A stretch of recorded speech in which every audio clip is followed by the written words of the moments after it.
Si vous avez manqué l'émission Touche pas à mon poste du 23 mai dans laquelle les chroniqueurs se disent déçus de Camille Combal et classent les anges 10, vous pouvez vous rattraper sur Melty. Il y a de l'eau dans le gaz ces derniers temps sur le plateau de TPMP.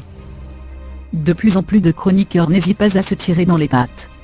Depuis l'annonce du départ de Camille pour une chaîne concurrente, les tensions sont palpables. Entre Agathe Prou et Kelly Vedevelli, qu'on croyait rabibochée après une tentative de Cyril Hanouna, c'est reparti de plus belle, puisque ça a encore chauffé entre les deux jeunes femmes. Donc oui, mais c'est normal de se faire insulter, quand on porte des tenues sexy, faut s'y attendre et assumer, sinon ne pas en porter, est un discours d'une stupidité affligeante. Et ce raisonnement en plus d'être bête, est gênant et dangereux. Lors du prime des 8 ans de Touche pas à mon poste sur C8, Agathe avait fait un babuse avec sa robe, jugée trop transparente par les téléspectateurs et les internautes. À l'époque, Kelly avait déclaré sur le sujet, pété sans sorif, quand on met un décolleté ou qu'on montre ses fesses, on sait très bien qu'à un moment donné les réseaux sociaux vont critiquer. On n'est pas d'accord mais on sait que ça va arriver.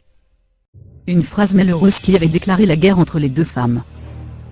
Après quelques semaines d'accalmie, la séquence a été de nouveau diffusée dans les 43 de Jean-Luc Lemoyne, faisant de nouveau réagir la principale intéressée sur Twitter. Donc oui, mais c'est normal de se faire insulter, quand on porte des tenues sexy, faut s'y attendre et assumer, sinon ne pas en porter, est un discours d'une stupidité affligeante. Et ce raisonnement en plus d'être bête, est gênant et dangereux.